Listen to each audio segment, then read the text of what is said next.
આજે સાંજે 6 વાગ્યાની આસપાસ અમદાવાદના શાહપુર દરવાજા બહાર આવેલ પોલીસ ચોકીની બાજુમાં આવેલ એક મકાનમાં ગેસ સિલિન્ડર ફાટવાની ઘટના બની હતી, જેમાં ફાયર બ્રિગેડના જવાનો આગ ઓલવવા આવ્યા ત્યારે ગેસ વધુ પડતો લીકેજ થવાને કારણે ફાયર બ્રિગેડના 4 ફાયરમેન જવાનો પણ સખત રીતે દાઝી ગયા છે.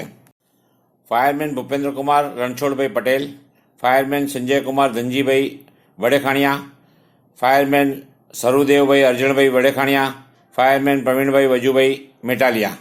એ સિવાય ઘરના તેમજ બીજા અન્ય 7 વ્યક્તિઓને પણ ઈજાઓ પહોંચી છે, જેમાં જયસિંહભાઈ ભીમાજી બોડાણા, પારસ ચંદુભાઈ બોડાણા, કમલેશભાઈ અંબાલાલ નાઈ, હર્ષ પારસભાઈ લોહાણા, સુજલ પારસભાઈ લોહાણા, અમિતા પારસભાઈ લોહાણા ને પણ દાઝવાથી ઈજાઓ પહોંચી છે.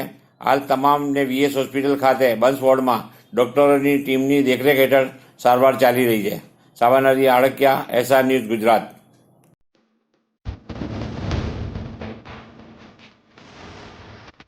Preview.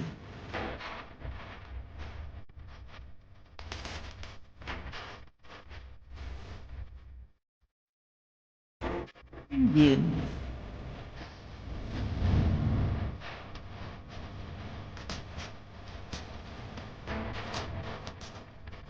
Preview.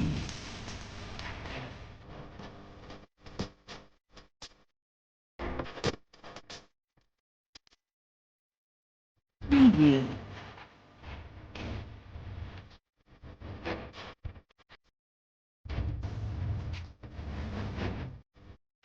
Preview.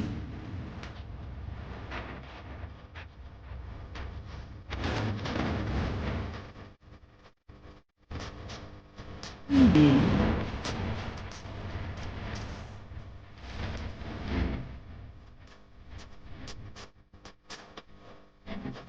Preview.